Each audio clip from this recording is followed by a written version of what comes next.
सुब्हानल्लाहि बिहम्दिही अददा खल्किही और रिज़ा नफ्सिही और ज़िनत अर्शिही और मिदादा कलिमातिही। अल्हम्दुलिल्लाह सुम्मा अल्हम्दुलिल्लाह।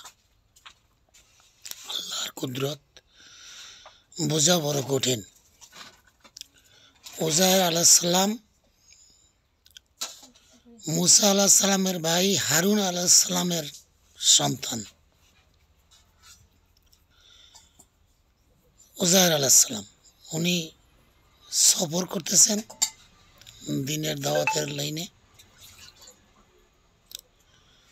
তো পথে অনেক দূর যাওয়ার পরে ক্ষুধা পাইছে, তখন ব্যাগের থেকে রুটি বাইর করছে। দেখতেছে যে রুটি শক্ত। তো ওনার কাছে আঙ্গুর ছিল, আঙ্গুরের রস বানাইয়া এর ভিতরে রুটি ভিজাইছে। তো চতুর্দিকে তাকাইয়া দেখতেছে অনেক মানুষের কঙ্কাল হাড্ডি, অর্থাৎ ওখান দিয়ে একটা গজব হয়ে গেছে আগে, এরকম একটা নমুনা উনি দেখতে পাইয়া উনি আল্লাহর পয়গম্বর, বিশ্বাস ওনার অন্তরে আছে যে আল্লাহ সব পারেন, সব করেন, সব করবেন। তারপরেও তুমি একটু বিবেককে মনে মনে বিবেচনা করতেছিলেন যে আল্লাহ তুমি যেভাবে করছো, যেভাবে গজব দিয়া সব ধ্বংস করছো, এটা তো আবার তোমার গুছাইতে হইবে। আবার কিয়ামতের মাঠে তুমি এদেরকে জীবিত করবা, কতই না কঠিন কাজ। এভাবে উনি চিন্তা করতেছে। এর ভিতরে আল্লাহ পাক রব্বুল আলামিন তার নিয়ামত ঘুম ওনার চোখে আসছে। উনি গাদা পাশে বান্ধা, আর এই খাবার আঙ্গুরের রসের ভিতরে রুটি ভিজানো, উনি একটু পাশে খাইতেছে, ঘুমাইছে। তো উনি গভীর ঘুমে কিছু সময় অতিবাহিত করার পর জিবরিল আমিন এসে ওনার ঘুম ভাঙাইছে। জিবরিল আমিন বলতেছে যে কি কেমন ঘুমাইলেন, কত সময় ঘুমাইলেন? আমি ঘুমাইছিলাম তো সকালের দিক দিয়া, এখন তো বিকাল, তা তো প্রায় একদিন ঘুমাই ফেলেছি। তো জিবরিল আলাইহিস সালাম হাইসা দিছে। বলতেছে কি রে জিবরিল হাসো কেন? বলছে আপনি 100 বছর ঘুমাইছেন। আল্লাহু আকবার। আপনার খাদ্যর দিকে তাকান তো। তো খাদ্যর দিকে তাকাইয়ে দেখতেছে যে আঙ্গুরের রসের ভিতরে রুটি ভেজানো এখনো পুরোটা ভেজে নেই। আল্লাহু আকবার। তো বলতেছে যে খাদ্যের দিকে তাকালে তো মনে হয় সব কিছু তাজা তরুণ, তো এখনই মনে হয় ভিজেইছি, এরকম মনে হইতেছে। তাহলে আপনার গাধাটার দিকে একটু তাকান তো, যে খচ্চরের উপরে ছড়িয়ে আপনি আসছেন, এটা একটু তাকাই দেখেন। তো উনি তাকাইয়া দেখে যে গাধা যেখানে বান্ধা ছিল সেই ছোট গাছ বিশাল বড় হয়ে গেছে, আর গাধা মরিয়া আর হাড্ডি এমনভাবে গুঁড়া হয়ে গেছে যে বাতাসের হাড্ডি উঠতেছে। আল্লাহু আকবার। উনি গাধার অবস্থা দেখে তো আমার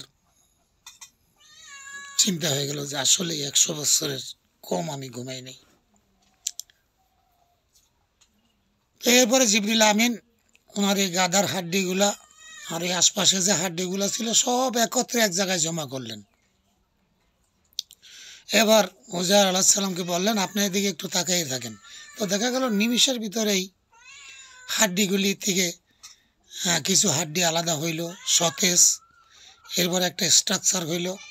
তারপরে সেই ওনার পূর্বের সেই গাধাটা আবার ওখান থেকে জীবিত হইয়া উপরের দিকে ডাইকা আসমানের দিকে তাকাইয়ে তাকাইয়ে ডাকতেছে। আল্লাহু আকবার। আল্লাহ পাক রব্বুল আলামিন তার কুদরতের দ্বারা বুঝাইতে চাইলেন যে তুমি তো চিন্তা করছিলা যে আমার কতই না খাটনি হবে আর কীভাবেই বা আমি এটা জীবিত করব। তো দেখো কুন ফায়াকুন, আমি ভাবলেই হয়ে যায়। তোমার গাধা যেখানে হাড্ডি বাতাসে উঠতেছিল, সেই গাধা এখন জীবিত হইয়া আমার আসমানের দিকে তাকাইয়া ডাকতেছে। কাজে আমার কাছে অসাধ্য বলতে কোনো কিছু নাই। আমি যা কিছু ভাবি শুধু কুন ফায়াকুন হয়ে যায়। আমার ভাবনাই করতে দেরি, কিন্তু হইতে কোনো দেরি হয় না। মানে মহতারাম দোস্ত বুজুর্গ, এই জন্য পরকালের উপরে, পুনরুত্থানের উপরে আমাদের পুরো আস্থা থাকতে হবে। এটা ঈমানের একটা অংশ, পরকালের উপরে বিশ্বাস। এবং আমাদেরকে আল্লাহ আবার তার বিচারের কাঠগড়ায় দাঁড়া করাইবেন, এই জন্য আমরা প্রস্তুতি নেই। আমাদের প্রস্তুতি নেওয়া দরকার। মানে আমাদের দুনিয়াবি সব কিছু ভরপুর আছে, সব কিছুই আমরা বুঝি। আমার বিবেকের দ্বারা আমি বুঝে নিতেছি।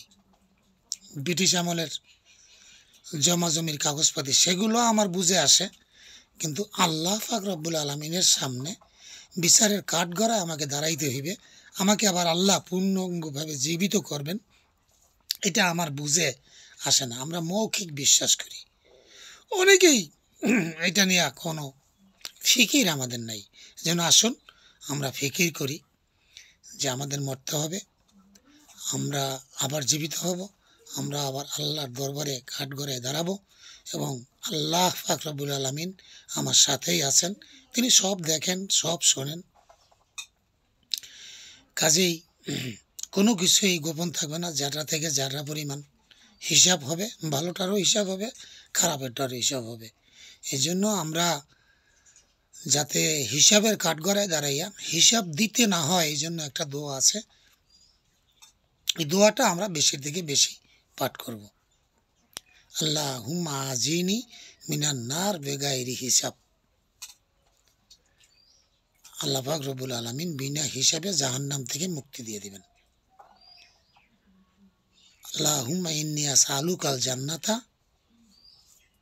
ওয়া আউযু বিকা মিনান নার বেগাইরি হিসাব।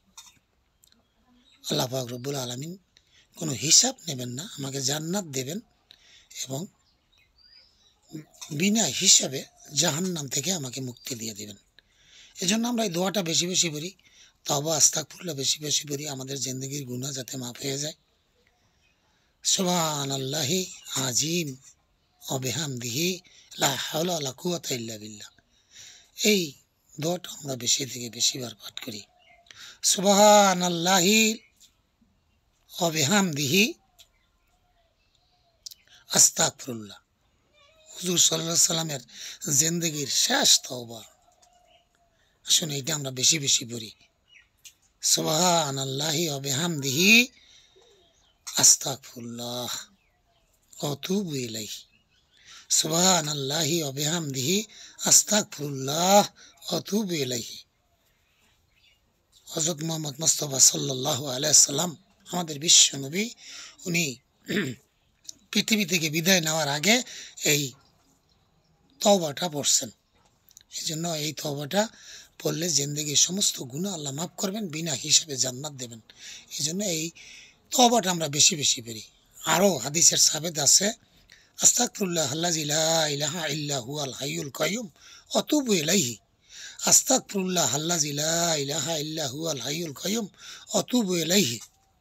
এই তওবাটা আমরা বেশি থেকে বেশি পড়ি। যদি আমরা কেউ না পারি, অন্তত এতটুকু পড়ি, আস্তাগফিরুল্লাহ ওয়া আতুবু ইলাইহি, আস্তাগফিরুল্লাহ ওয়া আতুবু ইলাইহি। আল্লাহ আমাদেরকে মাফ করে বেগাইরি হিসাব, বিনা হিসাবে আল্লাহ জান্নাত দান করবেন। আমিন সুম্মা আমিন। আল্লাহ সকলকে আমল করার তৌফিক দান করে। শেয়ার করুন ভাই, অপর ভাই যাতে আমল করতে পারে। আমিন।